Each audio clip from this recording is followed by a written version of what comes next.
মদিনার বাজার দিয়ে নবীজি যাচ্ছেন, নবীজির একটা ওট পছন্দ হয়েছে, তো নবী ওটের মালিকের কাছে গিয়ে জিজ্ঞেস করলেন, ভাইয়া এই ওটটার দাম কত?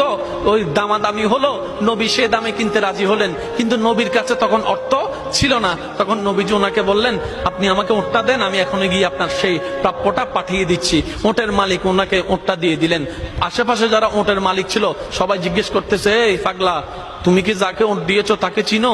বলে যে না। নাম জানো? বলে যে না। পরিচয় জানো? বলে যে না। ঠিকানা জানো? না। তো তুমি যে ওটটা দিয়ে দিলা, উনি যদি ওটার টাকাটা না ফাটায় তখন তো তুমি লসের মধ্যে চলে যাবা। সে ওটের মালিক বলে, এত সুন্দর নুরানি চেহারাওয়ালা কখনো বাটপার হতে পারে না, কখনো চিটার হতে পারে না, কখনো মিথ্যুক হতে পারে না। ওনার চেহারা দেখেই তো আমি ওট বিক্রি করার আগে মনটাই বিক্রি করে দিয়েছি, মনটাই বিক্রি করে দিয়েছি, মনটাই বিক্রি করে দিয়েছি।